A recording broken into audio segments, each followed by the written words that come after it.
सुम्मुम बुक्मुन उम्युन फहुम ला यरजिऊन, बहरे हैं, गूंगे हैं, अंधे हैं, बस ये सीधे रास्ते की तरफ नहीं लौटेंगे।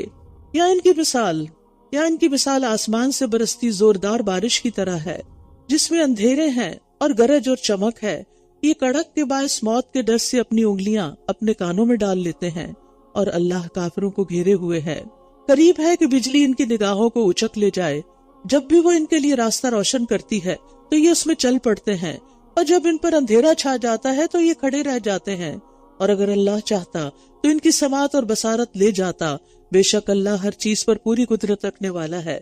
यहाँ अल्लाह ताला ने मुनाफिकीन के एक दूसरे ग्रोह की मिसाल बयान फरमाई है, जो बज़ाहिर तो मुसलमान हो गए थे, लेकिन कमजोर ईमान की वजह से हमेशा तजब्जुब और शक में रहे। राहत और आराम की सूरत में मुतमईन नजर आते थे, यानी जब इस्लाम के आसान अहकाम होते तो फिर खुश रहते, और जब किसी तकलीफ का सामना होता तो शक व शुबा में पड़ जाते। अल्लाह ताला ने सूरत अल हज में भी इसके बारे में फरमाया है, वमिनन नासि मन यअबुदुल्लाह अला हर्फ फइन असाबहु खैरुन इत्मअन्न बिह व इन असाबतहु फितनतुन इनक़लब अला वजहिही खसिरत दुनिया वल आखिरा ज़ालिका हुवल खुसरानुल मुबीन। और लोगों में से कोई वो भी है जो अल्लाह की इबादत एक किनारे पर करता है, फिर अगर उसे कोई भलाई पहुंच जाए तो उसके साथ मुतमईन हो जाता है, और अगर उसे कोई आजमाइश आ पहुंचे तो अपने मुंह पर उल्टा फिर जाता है। उसने दुनिया और आखिरत का नुकसान उठाया तो यही सरी खसारा है।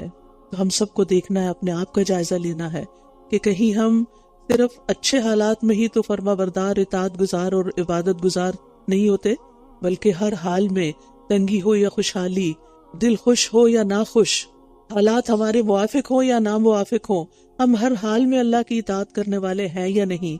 वरना कहीं ऐसा न हो कि हम निफाक की हदों को पार कर जाएं और निफाक में दाखिल हो जाएं, क्योंकि ये तो मुनाफिकाना तर्ज अमल है कि सिर्फ अच्छे हालात में ही इबादत करना। फिर अल्लाह सुब्हानहू तआला तमाम लोगों को दावत दे रहे हैं, या अय्युहन्नास उअबुदू रब्बकुमुल्लज़ी खलक़कुम वल्लज़ीना मिन क़ब्लिकुम लअल्लकुम तत्तक़ून। ऐ लोगों, अपने रब की इबादत करो जिसने तुम्हें पैदा किया, और उन लोगों को भी जो तुमसे पहले थे, ताकि तुम बच जाओ, दुनिया में गुनाहों से बच जाओ और आखिरत में अजाब से बच जाओ। क्यों इबादत करो अपने रब की? इसलिए कि वो है तुम्हारा रब, तो वो है वो जिसने तुम्हारे लिए जमीन को फर्श और आसमान को छत बनाया और आसमान से पानी बरसाया, फिर उसके जरिए तुम्हारे लिए रिस्क के तौर पर फल पैदा किए। बस तुम अल्लाह के साथ किसी को शरीक न ठहराओ जबकि तुम जानते हो। तो यहाँ अल्लाह की वहदानियत बयान हुई है कि सिर्फ एक अल्लाह की इबादत करनी है और उसके साथ किसी को शरीक नहीं करना। शिर्क अकबर और शिर्क असगर दोनों को छोड़ देना है। और फिर उसके बाद इबादत के लिए जरूरी है कि कुरान मजीद से ताल्लुक कायम किया जाए। लिहाजा इस बात का यकीन होना जरूरी है कि ये किताब हिदायत है और इसमें किसी किस्म का कोई शक नहीं, क्योंकि अगर कुरान के बारे में दिल में डाउट आ गए तो फिर कुरान पे अमल नहीं कर सकेंगे। इसीलिए फरमाया, और अगर तुम्हें इसमें शक है जो हमने अपने बंदे पर नाजिल फरमाया, तो इसी तरह की एक सूरत तुम भी बना लाओ और अल्लाह के सिवा अपने मददगारों को भी बुला लो अगर तुम सच्चे हो। फिर अगर तुम ऐसा न कर सको और तुम हरगिज ऐसा कर भी न सकोगे, तो बचो उस आग से जिसका ईंधन इंसान और पत्थर है, जो काफिरों के लिए तैयार की गई है। और खुशखबरी दे दीजिए उन लोगों को जो ईमान लाए और उन्होंने नेक अमल किए कि उनके लिए ऐसे बागात हैं जिनके नीचे नहरें जारी हैं। जब कभी उन्हें उन बागों में से कोई फल खाने को दिया जाएगा तो वो कहेंगे, ये तो वही है जो इससे पहले हम दिए गए, यानी दुनिया में, और उन्हें उससे मिलते जुलते ही दिए जाएंगे। और वहाँ उनके लिए पाक साफ बीवियां होगी और वो उनमें हमेशा रहने वाले हैं। याद रखिए, यहाँ पर ईमान के साथ अमल साले का जिक्र अलग से भी किया गया है। अगरचे अमल साले ईमान के अंदर शामिल है, लेकिन अलग से अमल साले इसलिए भी ताकि क्योंकि अमूमन हमसे अमल में कोताही हो जाती है। तो खाली ईमान ले आना काफी नहीं। जैसे बाज लोग कहते हैं हमने ला इलाहा इल्लल्लाह पढ़ रखी है, अब नमाज रोजे वगैरह की तकल्लुफात की जरूरत नहीं, सिर्फ ला इलाहा इल्लल्लाह पढ़ने वाला जन्नत में दाखिल हो जाएगा, हमारे अंदर ईमान है। बिल्कुल, हम मानते हैं आपके अंदर ईमान होगा, लेकिन ईमान के साथ साथ ईमान के तकाजे भी पूरे करने हैं जो कुरान और सुन्नत में हमें बताए गए हैं। उसके बाद अल्लाह सुब्हानहू तआला एक मिसाल के जरिए बात समझाते हैं, इन्नल्लाह ला यस्तही अन यदरिब मसलन मा बऊज़तन फमा फौक़हा। बेशक अल्लाह इससे नहीं शर्माता कि वो मच्छर या इससे ऊपर किसी चीज की मिसाल बयान करे।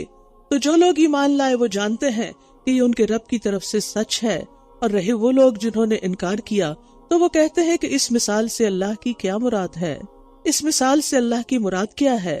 وہ اکثر لوگوں کو اس سے گمراہ کرتا ہے اور بہت سو کو اسی سے ہدایت بخشتا ہے، اور وہ اس سے گمراہ کرتا بھی ہے تو صرف فاسقوں کو۔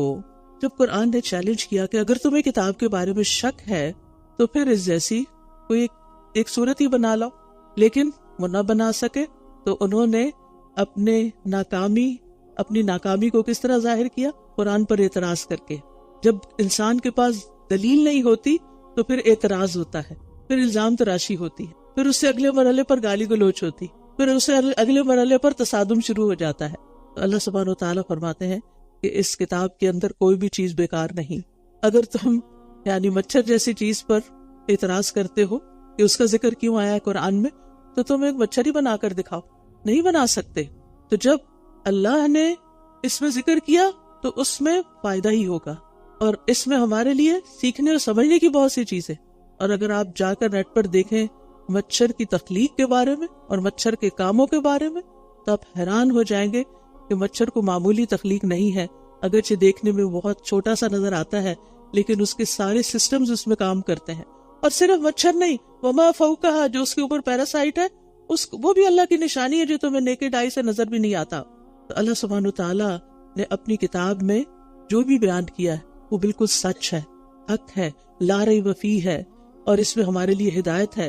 کچھ باتیں براہ راست احکام کے طور پر ہیں قرآن مجید میں جو اللہ کا کلام ہے، اور کچھ غور و فکر کی دعوت دیتی ہیں کچھ آیات۔ لہٰذا دونوں طرح سے کسی آیت کو پڑھ کر ہمیں عمل کی موٹیویشن ملتی ہے،